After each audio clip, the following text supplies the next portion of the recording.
नमस्ते। मैले पुनः लिएर आएको छु शिवपुराण अन्तर्गत शिवका मायाको वर्णन। श्री सदाशिवमा पार्वतीको भक्ति देखेर इन्द्र आदि देवताहरू विचार गर्न थाले।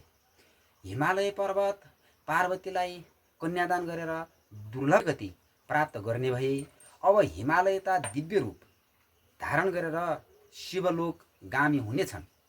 यो काम हाम्रो लागि बेस भएन। यस्तो विचार गरेर उनीहरू गुरु बृहस्पति भएको ठाउँमा गए।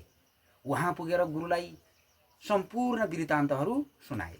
अनि गुरु बृहस्पतिले भन्नुभयो कि तपाईहरू शिवको निन्दा नगर्नुहोस्, यो मेरो वंशको कुरा होइन।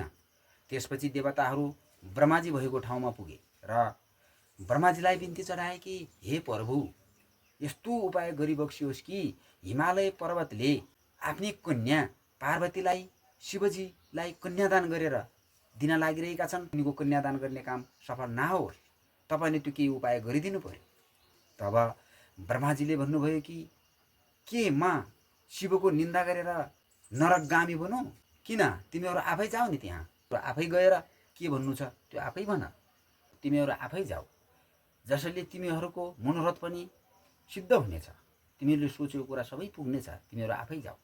तब सबै देवताहरू आफै नै सदाशिवका पास कैलाशमा गए र बिन्ती गरे, हे प्रभु, हामीहरू हजुरका शरणमा आएका छौँ भनी शिवजीलाई प्रार्थना गरे। आफ्नो कष्ट शिवलाई सुनाए। सदाशिवले तिनीहरूको कुरो मानिलिनुभयो।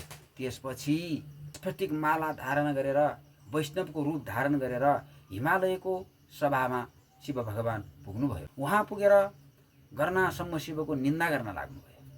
त्यस्तो सुनेर म्यानका र हिमालयले शिवलाई कन्यादान नदिने अठोट गरे। यो कथाको पूर्ण रूप फेरि पनि मैले लिएर आउनेछु। त्यति बेरसम्मको लागि म बिदा हुन्छु। हस्त, नमस्कार, धन्यवाद।